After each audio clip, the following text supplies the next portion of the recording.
Começamos.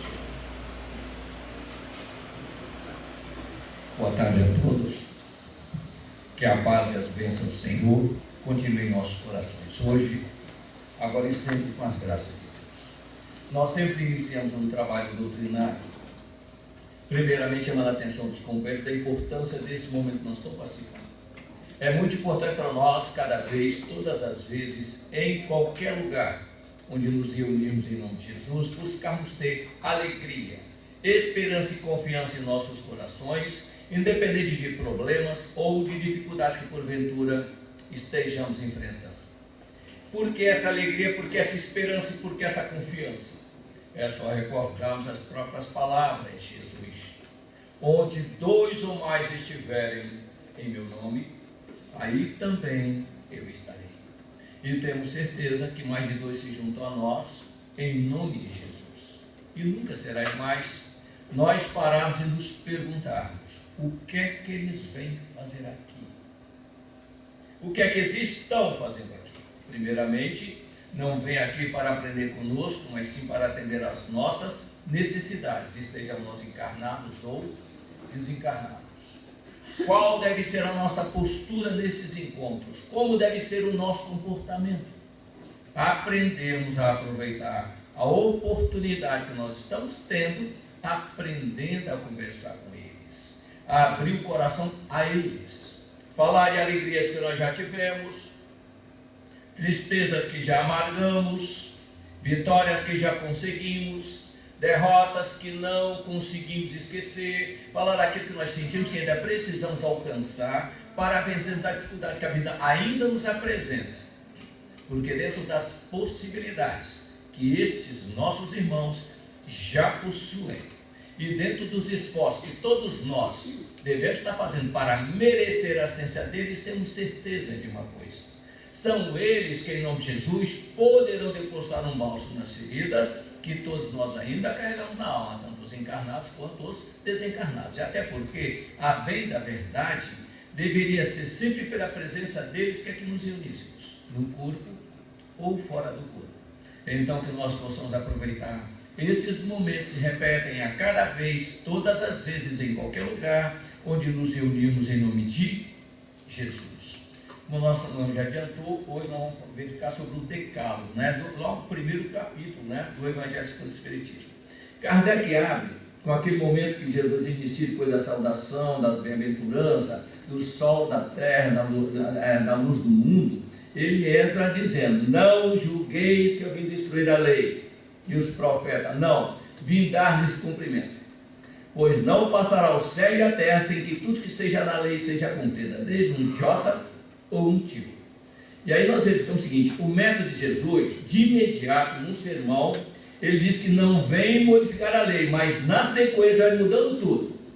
A lei vos diz: amai os vossos amigos e odiareis os vossos inimigos. Eu, porém, vos recomendo: amai os vossos inimigos e orai pelos que vos perseguem e caluniam. Então ele vai mudando tudo. É uma sutileza tão grande, porque ele está falando para a posteridade, naquele momento. Ele sabe muito bem, nos conhece perfeitamente, que nada acontece de imediato em nós. Por que não acontece em nós? Para entendermos esse início de ensinamento, nós passamos de todos esses momentos nesse planeta, gente. Ou nesse e outro dia nós fomos expurgados para cá. Mas de qualquer maneira, chegamos numa época que ainda deu para pegar essa parte aqui de ensinamento. Quem está aqui passa por de tudo isso. Agora, por que passa por isso? Aí nós temos que ter uma ideia como é que nós chegamos nessa situação que nós nos encontramos. Em primeiro lugar, quando nós somos criados, nós podemos tomar dois caminhos. Questão 124 do Livro dos Espíritos: ou seguir o caminho do bem absoluto, ou seguir o caminho do mal absoluto. Kardec pergunta o seguinte: pois que há espírito que desde o princípio segue o caminho do bem absoluto, e que há espírito que desde o princípio segue o caminho do mal absoluto, deve ter uma quantidade intermediária, não? Sim, evidentemente. Mas o que importa é assim, que os espíritos aceitam que é um raciocínio que ele faz em cima das informações que recebia. Então, existe aqueles que desde o princípio seguem o caminho do bem absoluto, e aqueles que desde o princípio o do mal absoluto, quer dizer, princípio e absoluto, o comportamento. O que mostra para nós, e o importante é entender o que está sendo colocado, que Deus não impõe nada a nós, nem Deus nem Jesus que o representa. Não há imposição na obra divina. Por que não há imposição na obra divina? Isso nós temos que raciocinar, pelo que nós já conhecemos no nosso dia a dia. O poder que o Criador possui, e dedica essa parte do poder a Jesus, que o próprio Jesus diz, eu e o Pai somos um, porque Ele pode.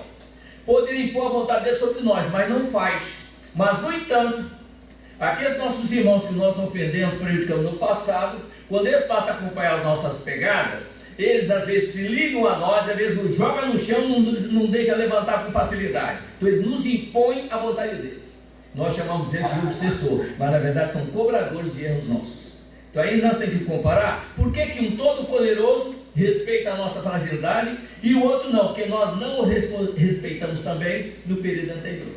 E a lei se cumpre aí. Então nesse aspecto aí, nós vamos ver os 10 mandamentos, que é a base da aprendizagem da nossa humanidade, que nós estamos vivenciando atualmente. E o Kardec inicia dizendo o seguinte: na lei mosaica há duas partes distintas, a lei de Deus, promulgada no Monte Sinai, e a lei civil disciplinar, decretada por Moisés. Então nós vemos o seguinte: inicialmente o que nós tínhamos era a vontade de Deus. Como nós não respeitamos a vontade de Deus, fomos retirados daquele grupo inicial e transportados para um planeta. Você tem um livro de Espírito aí, não pode ajudar? Vê a 235, 236 para nós, por favor. 235, 236. Então, bem, nós fomos retirados e somos transferidos para um planeta, para entrar numa escola que vai nos redirecionar para voltarmos ao Criador, fazendo a vontade do Criador. Mas primeiro, nesse planeta, nós vamos ter que aprender a obedecer a lei de Deus. E a lei permite nos corrigir, não punir. Qual é a diferença? Nós recebemos experiências difíceis de acordo com a nossa concordância lá em cima, saber que aquilo é melhor para nós. O problema é que chegando aqui, nós não lembramos o que aconteceu lá. E aí aqui a gente não aceita isso. Vemos os outros e achamos que realmente nós estamos sendo castigados e não fiz nada nessa vida, não é isso? Então isso aí, para a gente entender melhor, ele vai ler para nós. Por que a 235 é importante? Porque ela fala de que quem vai aos mundos transitórios quer alcançar o destino que os eleitos alcançaram. E aí dá a Kardec uma ideia dos mundos transitórios. Por favor, meu irmão.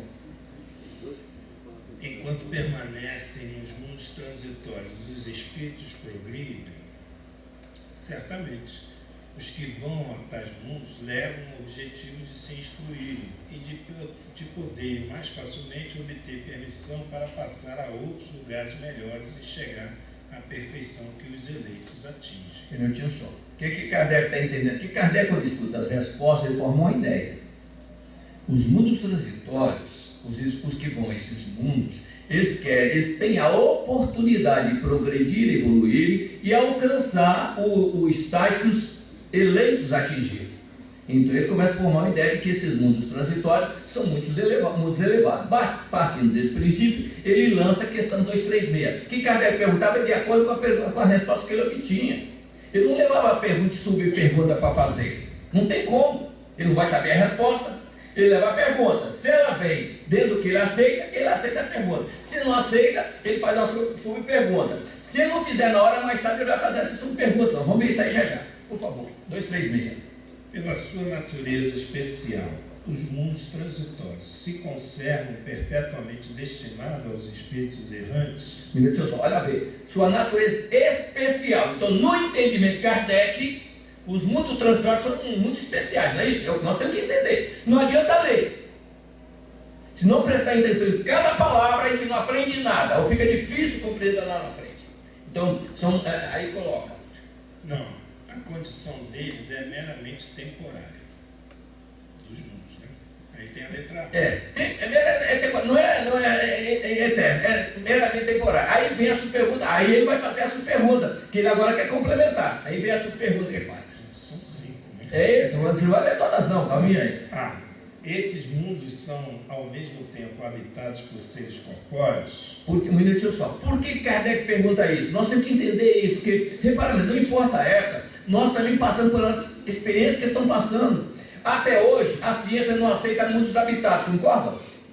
Ciência não aceita. Kardec também não aceitava. há muitas moradas na casa do Pai, ele aceitou que tem. Ele não tem confirmação, mas que ele aceitei. Vai conversar com os espíritos, o espírito diz: todos os planetas são habitados. Então ele agora não tem mais dúvida. Então ele está partindo confiante nas respostas que escutam, não é isso? E como ele acha que os mundos transitórios são mais especiais, então ele pergunta se os que são, bom, esses mundos vão ser corpóreos. Porque é isso, que a referência Kardec somos nós, o planeta nosso, todos nós temos um corpo, não temos? Então ele quer saber se os que vão para esses mundos são seres corpóreos igual a nós. Qual é a resposta? Não. Estéreo é neles a superfície. Os que os habitam de nada precisam. Olha só o detalhe, a impressão que essa resposta causa em Kardec. Os que vão a esses mundos transitórios não têm corpo, esses mundos são estéreos, e quem habita ele não precisa de nada. Meu Deus do céu! Quem é que não quer ir para um planeta que não precisa de nada? Me diga. Só de falar que nós íamos para as nuvens, ouvir os anjos, já dava uma alegria na gente. Esses planetas aí, né, a doutrina vem até confirmar isso. Nós vamos para um mundo que não precisa de nada. Aí ele vai ler só a D de dado, hein? Não precisa ler tudo não, senão tira a concentração nossa da resposta, do objetivo dela, só a D. Sendo transitório o estado de semelhantes mundos, a Terra pertencerá algum dia ao número deles? Olha a expectativa de Allan Kardec. Sendo transitório o estágio de tais mundos, até um dia pertencerá ao número deles? Qual é a resposta? Já pertenceu. Já passou e ele não percebeu. E ele pergunta aí: em que época? Durante a sua formação. Então, esse é o nosso planeta transitório, que Kardec não sabia que era aqui. Ele está achando que é lá e já foi aqui. Então, dentro disso aí, nós, só para alinhar, nós estamos no processo de viagem por esse planeta, nós passamos por 3 reinos: o mineral, vegetal e animal, não é isso? Antes de chegar no nominal. Nós, do vírus até o homem das cavernas, nós gastamos 1,5 bilhão de anos viajando, ou seja, 15 milhões de séculos viajando, mudando, espremendo essa centelha criada. Separa 23, por favor. Essa centelha criada para realmente tirar todas as bazelas que nós temos, que a gente não sabe aqui o que é ser rebelde, né? Ninguém sabe aqui, sabe? Ser rebelde, não gostar das coisas, ele está indo, não é isso? A gente aceita as coisas pacificamente, mesmo que a pessoa não saiba o que quer, a gente não tem calma. Não é assim que nós agimos no nosso dia a dia? Pois bem, então não precisa explicar isso, mas depois eu vou explicar o que aconteceu conosco no passado. Olha só o que é, nós estamos falando, porque nós temos uma confusão muito grande com a palavra espírito. Kardec, na introdução do livro do Espírito, ele chama a atenção sobre 3 palavras: alma, Deus e Espírito.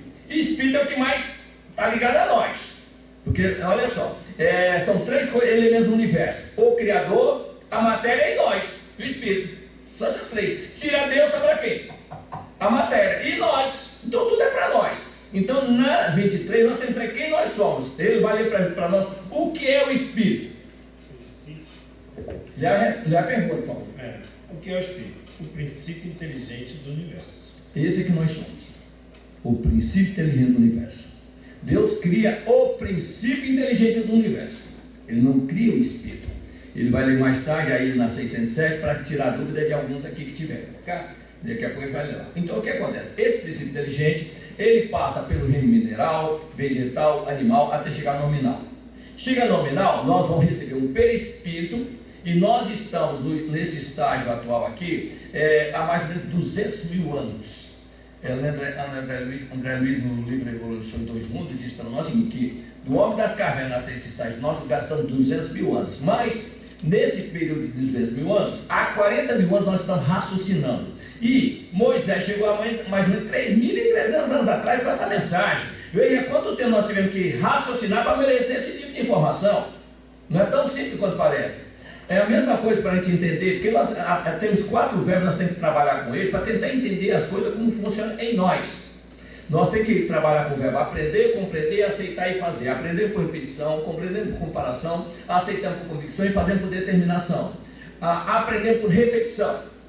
Tem que repetir várias vezes até a gente assimilar e aceitar. Depois que aceita, a gente compreende comparando as coisas. Vamos comparar agora. O que ocorre conosco? Nós, às vezes, por exemplo, quando estamos na escola, a gente vai aprender, a gente aprende para passar nas provas, mas lá na frente não lembra mais nada. Certo? Aí o professor, olha, vamos fazer uma recapitulação, lembra disso? Eu já ensinei isso no primeiro ano, gente, não é assim que ele falava para a gente?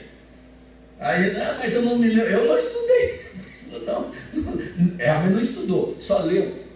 Há uma diferença entre ler e estudar, tá? Nesse aspecto, nós estamos falando com o princípio que nos move, que é a filosofia, ciência e religião. E dentro disso aí, ele tem que conjugar o evangelho com a doutrina dos espíritos.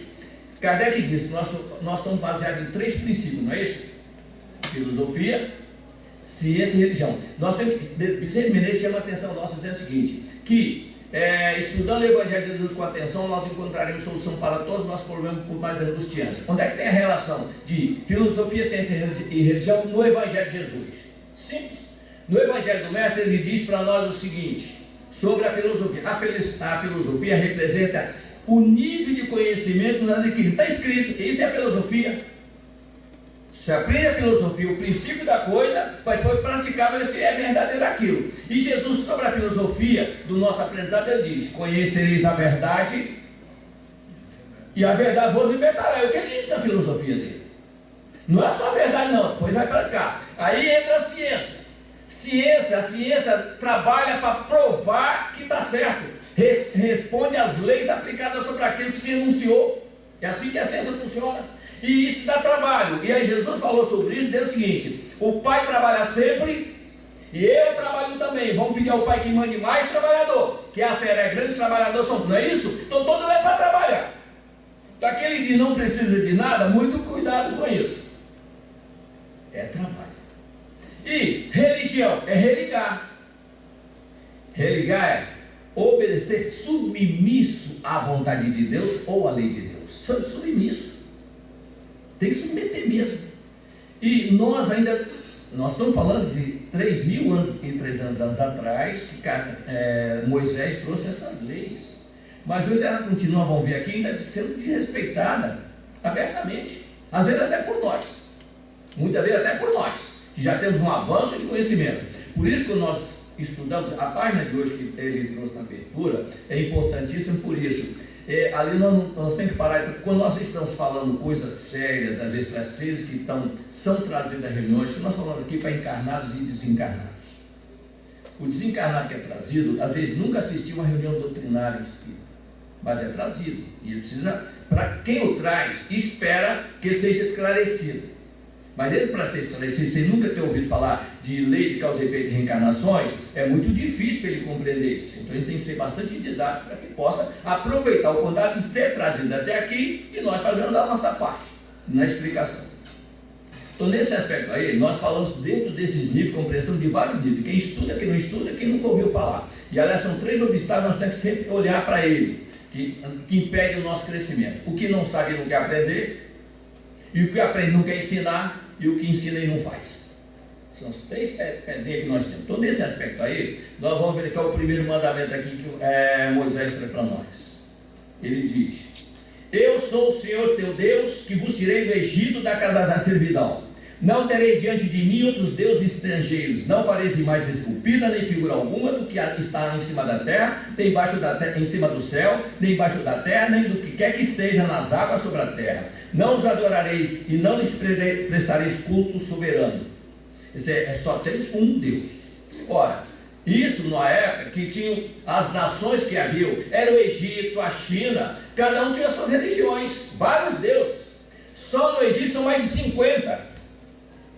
Só no Egito são mais de 50 deuses. É Deus até do Deus do Nilo. Tem Deus do Nilo, é o maior rio, né? Eles têm Deus do Nilo. Então tudo isso aí que nós vemos na nossa vida, já colocamos a palavra Deus naquilo, não é isso? E aí como é que pode tirar essa ideia desses povos, que éramos nós, para dizer que só tem um Criador, e tudo emana dele? É muito difícil, e quem trabalha nisso é o próprio Jesus, que tem essa tarefa, de tentar unificar todos que ele imagina um professor. Lembra que ele fala que nós só compreendemos por comparação? Imagine um professor de faculdade, PhD, dar aula numa sala de aula para pessoas de primário, de ginásio, de primeiro grau, segundo grau, e cada matéria é diferente. Ele falar para todo mundo entender. Viu como é difícil? Ele quer falar no nível dele, ninguém vai entender nada. Ele baixar o nível, os outros, eu vim aqui para só ouvir isso. Deu para entender isso? Então é muito complicado, porque aqui nós nos misturamos. E fica difícil separar uma informação da outra. Percebeu isso? Nós temos que fazer um esforço. Por isso que nós temos que respeitar os princípios que Jesus trouxe para nós. Nós temos que trabalhar com eles. Primeiro princípio: a cada um segundo as suas próprias obras. Cada um responde pelo que faz. Segundo, mais será cobrado a quem mais foi dado. Esse é o segundo. Ele também diz: ninguém sai daqui até que pague o último centavo. Tem que pagar. E por outro lado também ele diz: eu não vim derrogar a lei, e nós não podemos servir a dois senhores. Não podemos servir a dois senhores. Então tem que traçar um perfil. Não é uma hora eu estou servindo, dependendo do ambiente, no outro ambiente eu discípulo. Não existe isso. Nós temos que ser íntegro em qualquer situação que nós nos encontremos. Isso tudo é registrado em nós. Então nós vamos ver o segundo mandamento. Porque Jesus resumiu tudo isso que está aqui na seguinte expressão que está lá nos evangelhos: amar a Deus sobre todas as coisas e ao próximo como a ti mesmo. Só isso. Mas olha só o detalhe que Moisés era obrigado a colocar: não pronunciareis em vão o nome do Senhor vosso Deus. Lembrai-vos de santificar o dia do sábado. Honrai a vosso pai e a vossa mãe, a fim de viverdes longo tempo na terra que o Senhor vosso Deus vos dará. Esse mandamento aqui, via de regra, quando Jesus dizia para as pessoas que falavam com ele, disse: olha, tem que cumprir a lei. Eu faço isso desde pequeno, honro o pai e mãe. Quer dizer, é o primeiro ensinamento, nós respeitarmos os nossos superiores. Honrar pai e mãe. Honrar pai e mãe. Com relação à família, é o único ensinamento que é esse aí: honrar pai e mãe. E ele continua, não é isso? Não matarás. E aí a gente vê, lembra que Kardec diz que Moisés criou leis paralelas para julgar o comportamento dele. Aqui é uma lei geral, é a Constituição, 10 artigos só. E Moisés teve que adaptar as correções de acordo com os problemas que iam surgir para ele resolver. Nós tivemos a intenção de verificar algumas situações. Tem algumas leis que dizem o seguinte: se um filho desrespeitar seus pais, os pais levariam ele até o conselho dos anciãos, e os anciãos iriam julgá-los, e ele então seria apedrejado até a morte, dentro da lei. Jesus foi chamado para decidir de uma mulher que foi pegando lá do adultério, não é isso? Aqui ela diz: não matarás. É o que manda. Mas na hora de ver o interesse momentâneo, cria-se uma condição. Paulo de Tarso, que é um grande cavaleiro de Jesus, aproveitando essa lei, mandou matar a pedrada a Estevão. Lembra disso? Então é para mim. Aí nós entendemos que diz: ninguém sai enquanto pagar o último centavo. Porque quer conhecer alguém, dê poder a ela. Jesus disse: isso nós temos que entender, porque nós somos tão cobrados. Não pode deixar a mínima falha. Jesus é quem diz: dos nascidos de mulher, João Batista é o maior de todos. Não disse isso? Pois bem, ele diz que dos nascidos de mulher, João Batista é o maior de todos. E ele também diz que João é o Elias que havia de vir. Não disse? Ora, João morreu degolado. Sabe por quê? Como Elias, ele mandou degolar 300 sacerdotes de Baal, servindo ao Criador no nível elevadíssimo. Quando ele estava por cima de tudo, ele disse: mata um por um sacerdote de Baal. Deu para entender? E ninguém pode cometer isso. Para a gente entender como nós estamos, é só imaginar o seguinte: se eu estou no meu emprego e as pessoas estão pegando no meu pé, diz: se um dia chegar chefe aqui, eles vão ver uma coisa. É isso aí que nós somos. A intenção de devolver o que está fazendo comigo, depende dele. Eu estou na minha família me cobrando tudo que é jeito. Um dia que Deus me ajudar, eu saio daqui e ninguém me vê. É essa aí a nossa reação, é isso que eu sou. Às vezes a situação me impede de fazer aquilo que eu quero, aquilo que eu não posso fazer, mas se me der chance, eu realizo. Vira as costas e ninguém sabe de mim. Deu para entender isso? Começa a analisar isso. Mas eu vou sair sim, tudo bem. vai voltar e fazer tudo de novo. Não tem outro jeito. Ele continua. Não desejeis a mulher do vosso próximo. Hoje em dia até nem mais isso aqui está valendo, é isso? Não cometerá adultério. Já passou até, não tem mais aquela complicação, né? Assim, a época vai ajustando o comportamento do povo à lei. Quer dizer, é o povo que faz a lei. Senão não passa nenhum. Mas isso não resolve o problema nosso de elevação. Que o respeito está acima de tudo, não é isso? E olha como é que coloca os detalhes agora.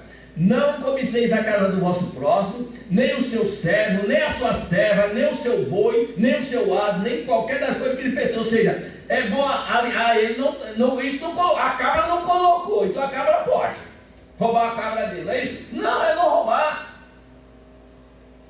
Mas não menciona a cabra.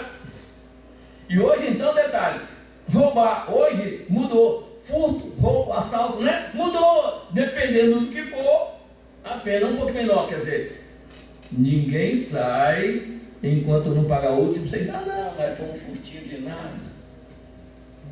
Ninguém viu, não causou prejuízo de ninguém. Não é assim? E o roubo? A mão armada, ou então, né? Cada um tem uma circunstância. Então nós temos que ver o seguinte: nós que estamos tentando entender o mecanismo do nosso aprendizado, não na nossa experiência aqui não. Isso é aprendizado para corrigir certos atos que nós carregamos conosco. Nós temos as pessoas falando, mas você só fez isso, não é isso quem fala? Por exemplo, você vê uma coisa, a gente costuma dizer que o Evangelho de Jesus é mais severo do que a lei de Moisés. Por que nós dizemos isso? É o próprio Jesus que diz. Não somos nós, é Ele que diz. A lei vos diz, não matarás, pois que matar será réu de juízo. Eu, porém, vos digo, todo aquele que ofendeu seu irmão será réu de juízo. O que ele está dizendo? Que na lei de Moisés, para ir a juízo, tinha que matar alguém. No Evangelho, ofender alguém tem que ir a juízo. E aí nós, quando ofendemos alguém, e alguém vem chamar a nossa atenção, mas palavra não quebra osso, não é isso que a gente diz? Calminha. Lá em cima manda, aqui obedece. A ordem vem lá de cima e aqui é a obediência. É isso que tem que ser. Ou nós vivemos isso, ou nós vamos ter muita dificuldade de caminhar realmente na direção que nós temos que ter. Agora, o que acontece? Sobre a importância de Moisés sobre isso, o Emmanuel, no livro Ao Caminho da Luz, ele coloca para nós sobre a importância desse decálogo, dessa lei trazida por Moisés. Ele diz o seguinte: Moisés, na sua qualidade de mensageiro do Divino Mestre, procura então concentrar o seu povo para a grande jornada em busca da terra prometida. Médio extraordinário, realiza grandes feitos ante seus irmãos e companheiros maravilhados. Quando então recebe de emissário do Cristo no Sinai os 10 sagrados mandamentos que até hoje representam a base de toda a justiça do mundo.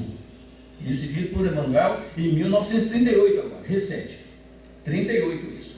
Ele disse para nós. Ele complementa dizendo o seguinte: antes de abandonar as lutas da terra, na estática visão da terra prometida, Moisés lega à posteridade as suas tradições do Pentateuco, iniciando a construção da mais elevada ciência religiosa de todos os tempos para as coletividades por vindouras. Ou seja, é a base do nosso aprendizado futuro.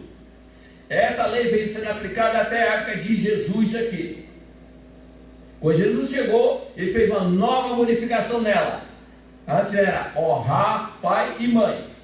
E aí ele diz, quando ele começa, ele diz: não julgueis que eu vim trazer a paz, eu vim trazer a espada. Pois após mim, quer dizer, daqui para frente numa casa de 5 pessoas 3 contra 2, 2 contra 3. É o pai contra o filho contra o pai. A sogra contra a nora contra a sogra.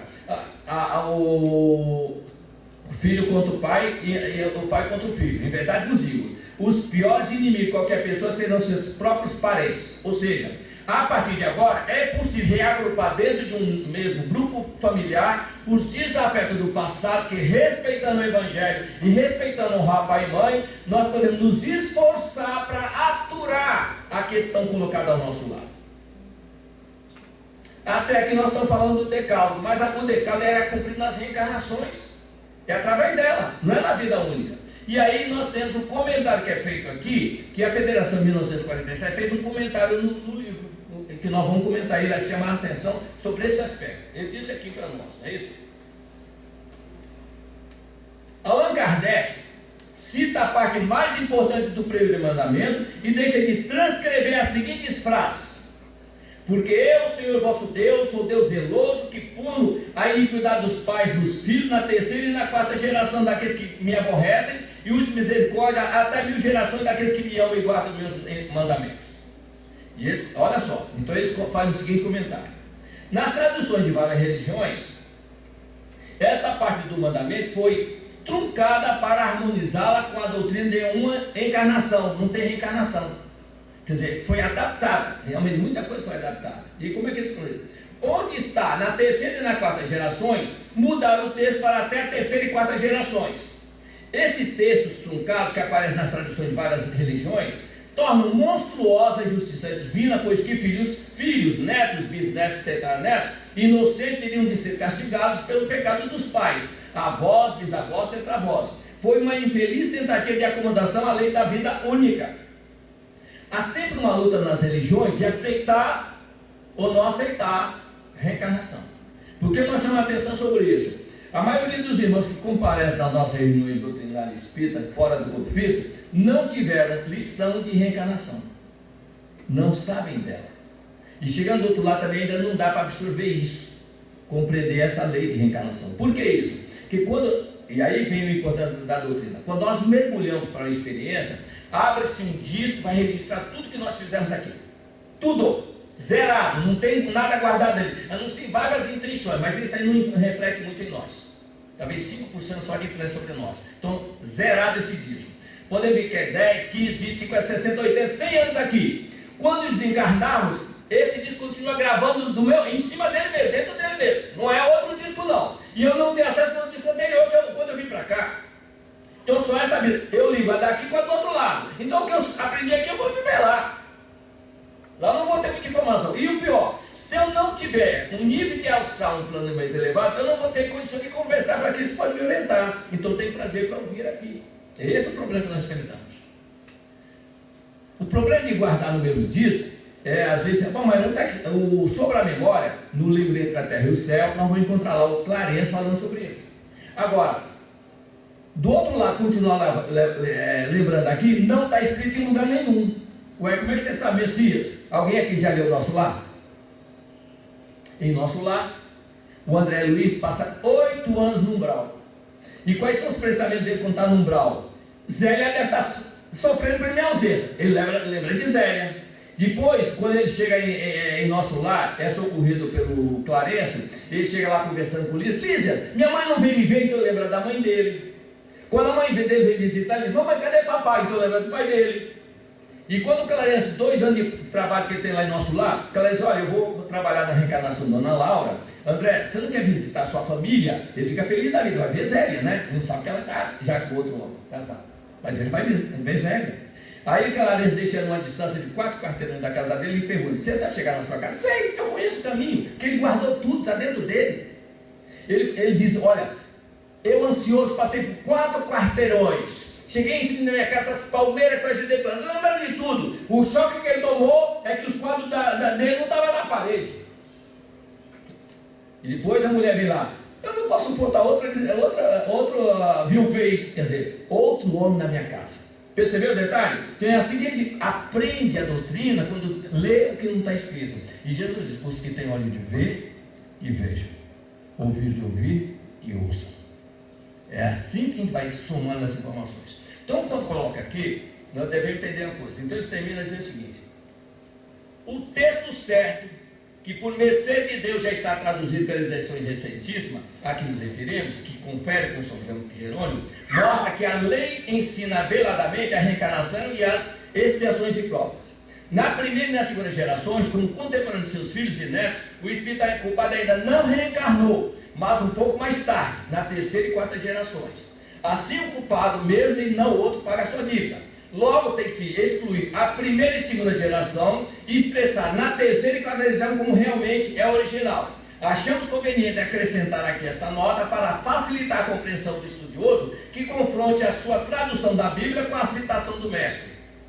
Só que é o seguinte, meus irmãos, a doutrina da reencarnação não está subordinada a isso não. A reencarnação não está subordinada a esse raciocínio aqui. Que aí nós estamos aquele raciocínio que todo mundo tem que viver na mesma família. Questão 224 lá, pode ir aí, 224 ali para nós, por favor. Eu tenho aqui, mas pode ir aí para nós, por favor. 224. Aí descansa um pouquinho a garganta, eu preciso daquela.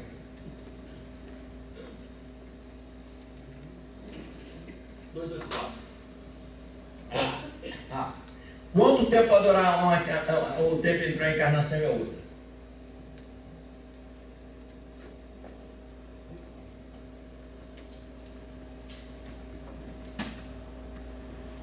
Não, essa é 222.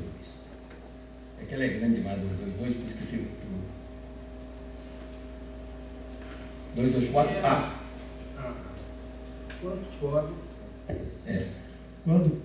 Quanto podem durar esses intervalos? Intervalo entre as encarnações. Olha só a resposta. Desde algumas horas até alguns milhares de séculos. Pode parar aí. Olha só. Quanto tempo pode demorar entre uma encarnação e outra? Desde algumas horas até alguns milhares de séculos. O que significa esse tempo aí imensurável? Algumas horas é fácil deduzir. É menos de 24 horas. Concorda? Então ele desencarnou aqui e já está encarnando ali. Depende da programação que nós estamos vendo. Ou nós acreditamos ou não acreditamos. Por isso Jesus disse aos doutores da lei: se você não crê no que está escrito, não crereis nas minhas palavras. Os doutores da lei dizem que de mim Moisés escreveu. Vocês procuram nas escrituras a vida eterna. A Enera que fala sobre mim. Porque Moisés de mim escreveu. Mas se vocês não creem no que está escrito, como crereis nas minhas palavras? Se nós não cremos no que está escrito aqui, como vamos seguir essa doutrina? Me diga. Deu para entender? Não dá. Então ele tem que ajustar, adaptar. Então o que acontece? Algumas horas é até 24 horas, não é dia. Milhares de séculos, um século tem 100 anos, não é isso? 1000 anos tem 100 mil anos. O menor número de alguns é 2. Então no mínimo 200 mil anos. Lembra que eu falei que nós estamos aqui há 200 mil anos viajando? Então enquanto nós chegamos do homem das cavernas até aqui, tem irmão nosso que não teve uma encarnação sequer. Uma só.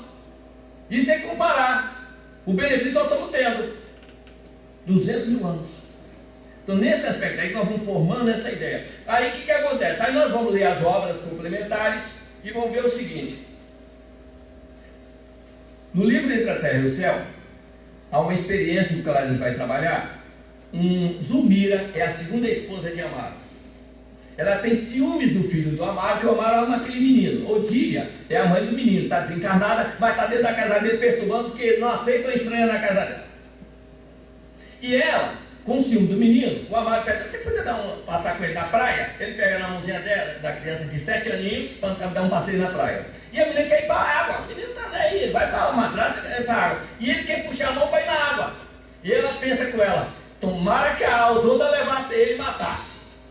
Mal ela pensou, desgrudou da mão dele e a água matou o menino. Matou o menino. Entrou o desespero, veio perseguição. Aí a Odília passou mais a perseguir ela. Foi aí que a filha fez um pedido da mãe para trazer o equilíbrio para dentro de casa, mas na verdade era a mãe que estava provocando o desequilíbrio na casa. É aquilo que nós chamamos de prece refratária. Eles chamam de prece refratária. Você pede para alguém que não está em condição de entender, mas ela é verdadeira. Essa prece ela redireciona para todo lugar e acaba vindo socorro. Aí o que acontece? Para harmonizar essa situação, o Clarencio vai interceder para fazer com que o Júlio volte agora na Zulmira com o filho da Zulmira. E se ele é filho do Amaro e filho da Zulmira agora, ainda é a primeira encarnação. Na primeira encarnação, primeira geração, ela voltou. Alguns anos depois voltou, está lá. Por que não está escrito aqui que não pode fazer isso? Não, nós temos que ajustar os nossos sentimentos ao princípio que nós sabemos que acontece. Outra coisa que também nós temos aí, quem já leu há 2000 anos atrás? Emmanuel, ele tem no sonho dele, ele escreve para nós recentemente agora, que ele tinha a ideia de que ele foi informado que ele teria sido o bisavô de Publio Túlio Sura, lembra disso? E ele então diz o seguinte para nós, não é isso? Aproximando-se de uma imagem de cera entre as mutas que ali se refleiravam, chamou a atenção de Flamínio com uma simples palavra: reconheces? Sim, trata-se de Publio Túlio Sura, seu bisavô paterno, estrangulado há quase um século na Revolução de Catilina. Então ele faz precisamente 94 anos que o pai de meu avô foi eliminado nessas tremendas circunstâncias. E ele diz: Flamínio, serei eu Públio Lentulissura reencarnado. Naquele tempo ele já pensava assim. Quer dizer, ele, pela informação que ele tinha, ele já viu o bisavô sendo ele voltando. E aí ele coloca o seguinte para nós. E comparando o que ele fez naquela oportunidade, o que ele fazia agora, ele diz: era como se a minha personalidade agora se envergonhasse da minha anterior. Tem avisado até disso também ele possui. Ele coloca lá para nós isso. Por isso que na introdução do livro ele diz: exponho a minha vida aos meus irmãos de crença para mostrar o que o orgulho pode fazer contra nós. O orgulho nosso pode trabalhar contra nós, em qualquer época da nossa existência, gente. Não é? E um detalhe, mas será cobrado, hoje não será mais cobrado porque foi no passado. Isso com o nosso Emanuel. O avô de André Luiz, no mundo maior, ele encontra com o avô dele do outro lado. E o avô dele está com consciência pesada, porque o pai o bisavô de André Luiz trouxe para dentro de casa uma filha de fora de casamento, quando tinha. E eu todo mundo aceitar aquela menina. Naquele tempo ela era bastardo, chamava, né? Bastardo. E o avô, quando morreu o pai e a mãe dele, expulsou Ismênia de casa, sem dar um centavo para ela. Passou fome e necessidade. E quando ele está sofrendo, na região brasileira, 40 anos sofrendo, o André Luiz encontra com ele, um encontro até interessante, ele diz que um dos problemas da consciência dela é ter expulsado Ismênia de casa, sem dar nada a ela. Aí ele chora os dois. A Cipriana chega e toma conhecimento do assunto. Ela diz: olha, André, seu avô precisa de duas coisas. Ele era muito rico fazendo. Ele precisa ter uma vida miserável e acertar a conta com Ismênia. Por sorte dele, Ismênia está reencarnada trabalhando numa fábrica de tecido em Bangu. Vocês devem conhecer isso, não é isso? Em Bangu. Ela manda os trabalhadores para um canal e descobre que ela está lá na idade de 17, 18 anos. E ela vai durante a noite conversar com ela e diz: minha filha, ela acha que Cipriana, quando se mostra a Ismênia, ela tem uma luz tão grande para nós que a Ismênia está diante de Nossa Senhora. Mãe Santíssima, eu não mereço essa graça, filha. Não sou como você pensa, não, sou apenas tua irmã. Olha o detalhe, né? Começa a conversar e diz: olha, preciso de um favor seu. O que eu posso fazer, mãe? Vem comigo. Ele levou até para mostrar o irmão. E aí faz os dois entrarem no mesmo dia das memórias, e aí se enxerga e se reconhece. Aí ele diz: é meu irmão? É sim, agora eu preciso de você. O que nós podemos fazer? Você aceitaria ser mãe dele? O que você precisar ajudar, a gente ajuda. Olha, eu sou noiva do Nicanor, que é um pedreiro, sou operária na fábrica. Nós não temos recurso para casar. Mas se for possível, eu aceitaria. E Nicanor vai aprovar a minha decisão, ela diz, né? Então tudo bem, então, em 3 anos vocês vão ter recurso e ele vai trabalhar aqui para reencarnar como filho de vocês. Então ela prepara a reencarnação dele assim. É assim que essa reencarnação funciona. Lá em cima analisa caso a caso e o tempo que for necessário para vir. Pode ser 30, 10 anos, 20 ou 40 anos, mais 3 anos de preparação. Mas esse é o problema do necessitado. Isso nós não conhecemos. Não tem regra. A regra que faz somos nós. A cada um segundo as suas próprias obras.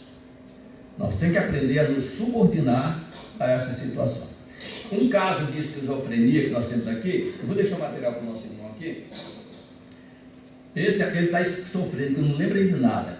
A esposa veio falar com ele, perguntar se ele quer tomar uma sopinha, um caldinho. Ele fica esbravejando, joga tudo no chão e fala coisa de impropérios. Ela sai chorando. Claro, a esposa, né? Quem trabalha com uma pessoa assim, né? É o choque. Aí o Calderari diz, né? Ô André, esse nosso irmão aqui, no leito do pai, o pai passou todo o patrimônio para ele, e para ele garantir que eles eram 4 irmãos, que ele ia repartir com os 3 irmãos dele o patrimônio todo.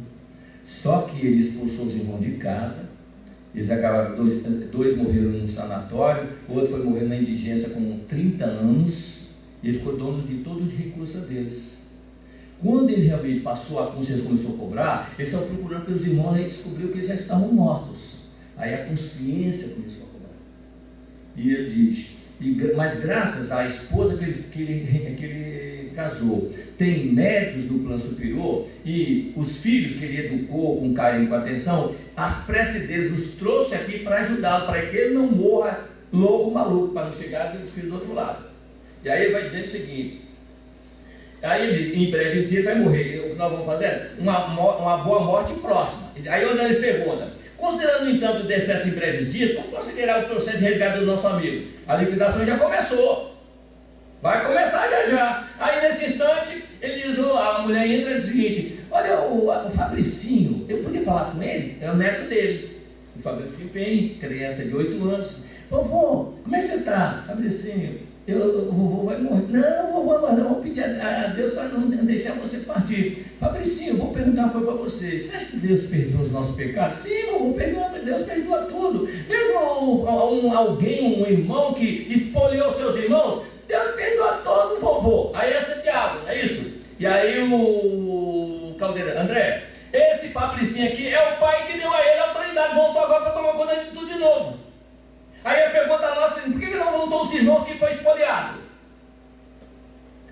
Porque o pai confiou, desrespeitando o ensino de Jesus: seja simples como as pombas, mas prudente como as serpentes.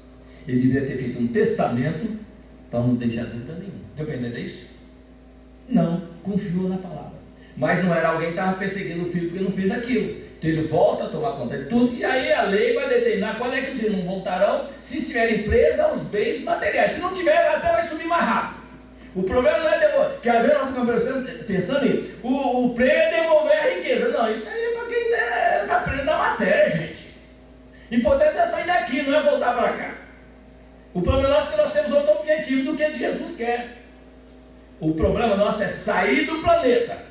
Não, ninguém quer sair daqui, quer todo. Deu para entender esse detalhe? Então, nesse aspecto, e sobre o problema da família, Emmanuel, quando ele faz a introdução do livro 50 anos depois, para a gente desmistificar esse problema, todo mundo tem que vir junto, né? Ele escreveu os 50 anos, ou 2000 anos, e ele diz aqui nos 50 anos depois: meu amigo, Deus te conceda paz. Se lesse as páginas sinceras de há 2000 anos, é possível que procures aqui a continuação das lutas intensas vividas pelas suas personagens reais na arena de lutas redentoras da Terra. É por esse modo que me sinto obrigado a explicar-te alguma coisa com respeito ao desdobramento dessa nova história.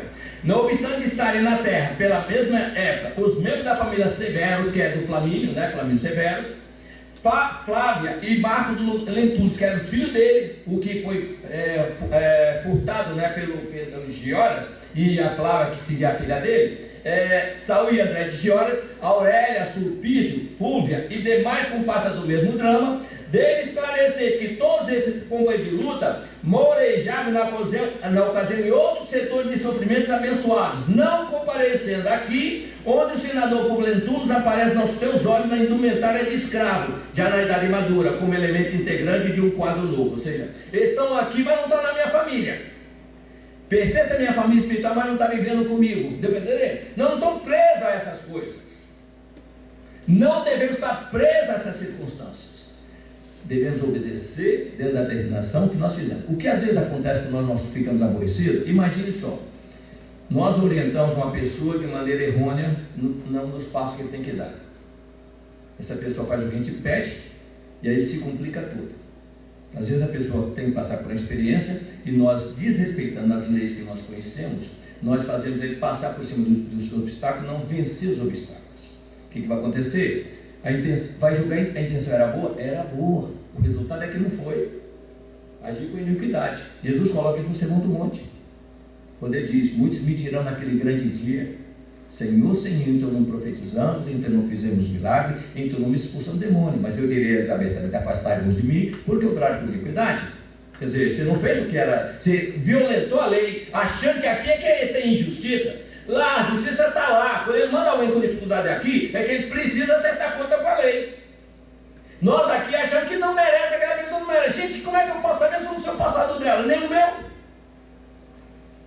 Então essas coisinhas todas. Aí o que acontece? Eu desencaminho a pessoa, chego lá do outro lado e digo: Messias, a intenção será boa, mas você mudou todo o curso dela. Agora é o seguinte: você vai se preparar, você vai mergulhar junto com eles todos aí, na nova experiência. Aí eu chego aqui, não é nada daquela família que eu tinha. Aí o que vai acontecer? Diz: ai meu Deus do céu, como é que vim parar nessa família? Alguns até brincam e dizem: eu acho que foi trocar na maternidade, não é assim? Acha que... Não, nós estamos acertando conta. Só eu pedi para ele separar os 607 aí. Só rapidinho, porque é importante essa 607, um detalhezinho interessante que Kardec utiliza, que nós às vezes não percebemos, ok? 607 apas. 607. É quando o princípio inteligente passa a ser espírito, ok?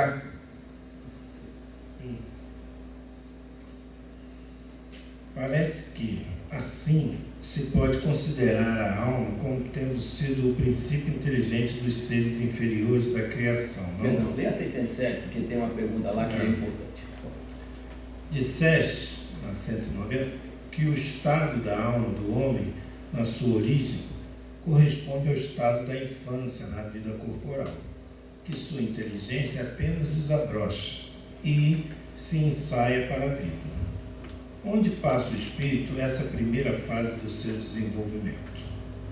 Numa série de existências que precedem o período a que chamais humanidade. Só um detalhe só para entender essa pergunta.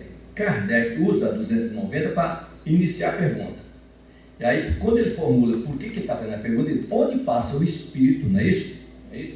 Essa primeira fase do seu desenvolvimento, não é isso? Numa série de existências a que chamais de humanidade. Aí ele vai fazer a 607A. Ok?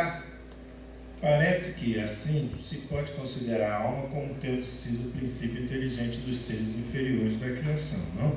Olha só como ele. Por que ele diz parece que é assim? Porque a gente tem que ver o que não está escrito. Kardec perguntava e vinha a resposta, ele anotava, e a entidade que respondia continuava através do médico conversando com ele, explicando. Você vê que na pergunta dele ele faz, onde passa o espírito essa primeira fase? Não é isso que ele pergunta? Com a explicação que ele diz, então parece que é assim que o princípio inteligente, não é isso? Ele não usa a palavra espírito mais, notou esse detalhe? Não nota às vezes no primeiro estudo. Ele pergunta onde passa o espírito essa fase. Quando ele escuta a pergunta, a resposta dos companheiros lá, que não está registrado aqui, diz, parece que é assim, o princípio inteligente, aí ele já aceita, aí eles vão ver a resposta que fecha nisso aí, por favor. Já não dissemos que tudo em a natureza se encadeia e tende para a unidade? Nesses seres, cuja totalidade estás longe de conhecer, é que o princípio inteligente se elabora, se individualiza pouco a pouco e se ensaia para a vida, conforme acabamos de dizer. Conforme acabamos de dizer, acabamos de falar, explicar para você, quer dizer, não está registrado aqui, mas ele confirma aqui que falamos é você. Aí ele continua dizendo o raciocínio. De certo modo, um trabalho preparatório, como o da germinação, por efeito do qual o princípio inteligente sofre uma transformação e se torna espírito. O princípio inteligente sofre uma transformação e se torna espírito. Ou seja, esse princípio inteligente não tem corpo, chega no planeta, não tem corpo, ele vai passar pelo reino mineral, vegetal e animal, vai entrar no reino hominal, aí vai receber um perispírito. Nesse perispírito nós vamos ter recursos para conduzir os nossos passos. A partir daí nós começamos a decidir a nossa caminhada. Só vamos sair daqui obedecendo a lei de Deus, conhecendo a verdade e praticando a verdade. Aí nós vamos entender, Moisés antes, quando escreve a Gênesis, não tinha nem chegado no Decálogo, está lá bem claro para nós no capítulo 1, versículo 26 da Gênesis. Façamos o homem a nossa... Gênesis de Moisés, hein? Façamos o homem a nossa imagem e semelhança. O que ele está dizendo, cara? O que está dizendo ali? Vamos tentar colocar para ver se entendemos. Vocês concordam que nós temos um corpo espiritual e um corpo material? Nós temos um corpo material e um corpo espiritual, todos nós temos? Aceitamos isso ou não? Aceitamos? Alguém não aceita? Quer ver? Não aceita, pode colocar, a gente tenta explicar. Então nós temos um corpo espiritual e um corpo material, não é isso? Ora, raciocínio simples. Se eu tenho um corpo material e eu tenho um corpo espiritual, então eu não sou nenhum dos dois, está claro ou não? Eu sou esse princípio inteligente aqui. Não tenho corpo. Não tenho corpo, eu sou ele. Usando o perispírito e o corpo está aqui. O que está aqui desencarnado só tem o perispiritual. E que corpo é esse aí? É uma luz. Lê 88 para nós, só para entender isso aí. A 88 diz isso para nós. Questão 88. Os espíritos têm forma determinada, limitada e constante? Para vós não, para nós sim. O espírito é, se quiserdes, uma chama, um clarão ou uma centelha etérea. Esse que não tem forma não é o espírito, é o princípio inteligente. Jesus não diz, vós sois deuses? Aliás, vós sois a luz do mundo? Diz ou não disse isso para nós? Vós sois a luz do mundo. Brilha a vossa luz diante dos homens. Mas ele também não diz, eu sou a luz do mundo? Ora, entre a luz nossa e a dele tem uma distância muito grande de luminosidade. Só isso. Então lá quando diz, façamos o homem à nossa imagem e semelhança, todos somos luzes. Só que aquela luz que nos trouxe para cá, obedece ao Criador, e nós não. Ele nos vai fazer obedecer ao Criador, aí nós saímos daqui, façamos o homem à nossa imagem e semelhança, ou seja, obedientes à vontade do Criador. E aí ele fecha no Sermão do Monte, dizendo, no Sermão da Montanha, diz o seguinte: nem todo aquele que me diz Senhor, Senhor, entrará no reino dos céus, mas se o que fizer a vontade de meu Pai, que está nos céus. Aí a gente fecha a ideia. Então é fazer a vontade, não tem outro caminho. Eu sou o caminho, e ninguém vai ao Pai se não for por mim. Que o Senhor nos abençoe. Muito bem. Viu? Muita coisa para a gente refletir. Obrigado. Depois, quem quiser tirar uma cópia, está aqui o material. Mandar uma mensagem para a gente. Então vamos refletir sobre tudo isso. Uma abordagem sobre o decálogo, sempre nessa temática que